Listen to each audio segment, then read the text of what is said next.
Para hablar de felicidad, habría que comenzar respondiendo qué significa la palabra felicidad. Una palabra escurridiza, de la cual se han escrito infinidad de términos y se ha convertido en una especie de tesoro oculto que es necesario encontrar. Puede haber tantas concepciones sobre la felicidad como personas hay en el mundo. A mí particularmente prefiero hablar de plenitud, de hecho, de circunstancias, de momentos de plenitud, en lugar de felicidad. Porque la felicidad obedece siempre a una causa, algo que nos hace felices. Soy feliz si me suben el sueldo, siento felicidad si nace un hijo, siento felicidad si me gradúo, etc. Entonces ser feliz por alguna razón. Si la razón no existe, pareciera ser entonces que no hay felicidad posible. ¿Te das cuenta? Es interesante, ¿no? La plenitud no. La plenitud la entendemos, por lo menos como yo la entiendo, como un momento en la cual confluyen elementos emocionales, circunstanciales, dentro de un contexto que generan un estado. Un estado en el cual siento que estoy por encima, digamos, de mi habitual forma de estar. En general la felicidad, si es que existe, entonces, en un 10% han determinado los eruditos en la materia, en un 10% depende de lo que ocurre fuera de tu mundo, es decir, en el exterior. Esa graduación, ese día feliz en que te enamoraste, el día que pescaste tu pez más grande en alta mar. Un 10% de la felicidad está en el mundo que te rodea, en eso que te ocurrió, en eso que observaste. El otro 90% está dentro de ti. Es decir, ¿qué haces con eso que viviste? ¿Qué haces con eso que experimentaste? Y es así porque fíjate que frente a el mismo acontecimiento, alguien puede ser o sentirse feliz y alguien no.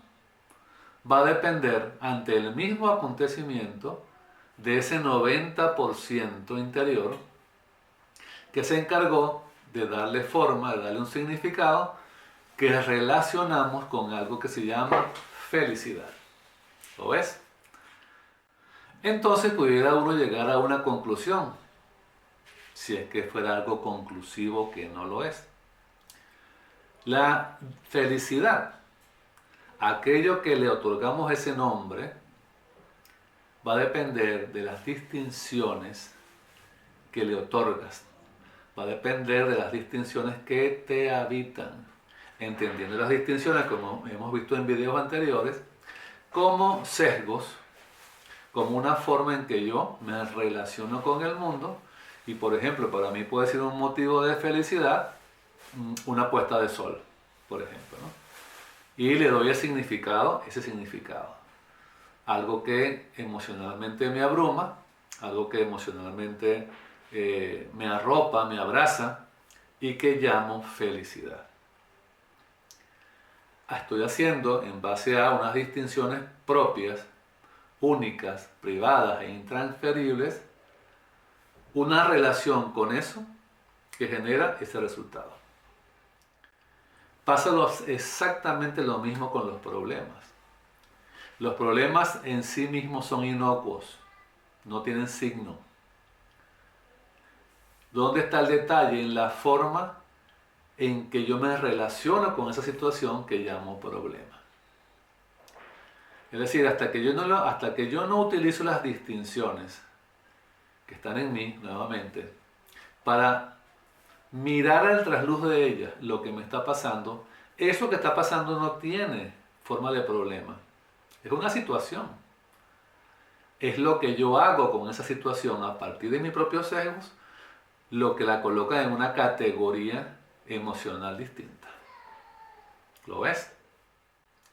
Y esto es muy interesante porque nos pone de frente con la posibilidad de que yo, observando esto, me pregunte a mí mismo y si en lugar de darle significado de problema a esto, le diera una distinción distinta. Pensará, por ejemplo, no es un problema, sino una situación por resolver, ¿no? En la comunión del matrimonio no te dicen que fueron felices para siempre. Eso queda para los cuentos de hadas. En la comunión del matrimonio te dicen y vivieron juntos para siempre. Ahora, ¿cómo quieres tú vivir junto con esa persona para siempre? Bueno, va a depender de la forma en que encares el día a día de esa relación y las distinciones que incorpores en esa relación, porque vas a necesitar incorporar distinciones que tienen que ver con la tolerancia, tienen que ver con el amor, tienen que ver con las disculpas, tienen que ver con entender que el otro es un otro tan legítimo como yo en esa relación. Por hablarte del elemento de pareja, pues en este caso. Ahora, si lo llevas al plano organizacional, al plano de equipos, al plano personal, te vas a dar cuenta que aplica exactamente de la misma forma. De qué manera nosotros organizamos nuestras distinciones para entendernos con eso que debemos entendernos. Y que arroje un resultado que nos genere, ahí aparece la palabra, plenitud. En mi quehacer como coach, como mentor, me las veo a diario con este tipo de distinciones ausentes o presentes en mis clientes. La persona que te habla de insatisfacciones y cómo un elemento o cómo una situación le genera insatisfacción, tiene que ver con la forma en que te relacionas tú con eso. Y varias cosas, ¿no? Uno, si está en tu poder solucionarlo. Vale decir, si desde tu propia gestión puedes intervenir en eso y remediarlo. O dos, observar que no tienes injerencia, que escapa de tus manos, que no tienes forma de atender esa situación. Con lo cual no es un problema para ti. Deja de ser un problema para ti, sino una situación que amerita atención, pero que no está en tus manos ejecutar o realizar. Entonces en ese momento comienzo yo a hacer distinciones nuevamente sobre aquello que puedo gestionar y lo que no puedo gestionar. Absurdo es cuando nos empeñamos, por ejemplo, en gestionar algo que no llegamos a gestionar, que nos es imposible, que sale de nuestras manos gestionar. Y si en lugar de felicidad nos abocáramos a cultivar momentos de plenitud, interesante, ¿no? Porque la felicidad es un concepto abstracto, como dije al principio. La plenitud no. La plenitud se confunde muchas veces con felicidad, pero no es felicidad. La plenitud pienso que está en cada uno de nosotros. Y que lo que gatilla ese estado de plenitud es la forma en que yo me relaciono con esos elementos que están a mi alrededor. Y puedo comenzar a ver en las cosas, sobre todo en los detalles, la belleza de la existencia, la belleza en la evolución humana, aún con todas sus miserias, vamos a estar claros. Pero yo me voy a enfocar en aquellas cosas que son, si se quiere, hasta mágicas, la belleza de la creación. Y desde ese lugar, desde esa amplitud de mirada, que no es más que una amplitud de mis distinciones, comienzo a sentir plenitud, estados de plenitud, de goce, dicen algunos, con las cosas más sencillas. Y eso me lleva entonces a un estado permanente de agradecimiento. El estado de plenitud tiene que ver directamente con los estados de agradecimiento, ¿sí? De agradecer permanentemente aquello que tenemos, mucho o poco que nos ha sido dado como gracia. La felicidad no, la felicidad, como decía, no tiene un secreto realmente. O tal vez si lo tiene, la felicidad quizás el secreto sea creer que soy feliz y ya está. Sin entrar en vericuetos semánticos y averiguar el fondo del significado de esa escurridiza palabra. Por eso es que la distinción que aparece está estados de plenitud. Y estados de plenitud, yo puedo acceder a esos estados, como dije antes también, cuando tengo la intención de vivir en ese estado de plenitud. Desde el momento que me levanto hasta el momento que me acuesto.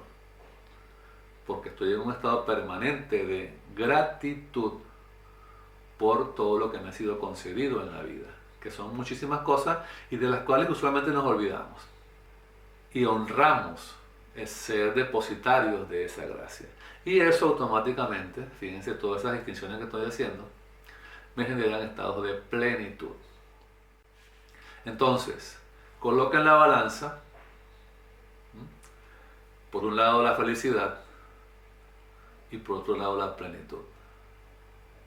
Y observa sobre cuál puedes trabajar a lo interno, cuál puedes gestionar en el día a día y obtener satisfacción permanentemente en esa gestión.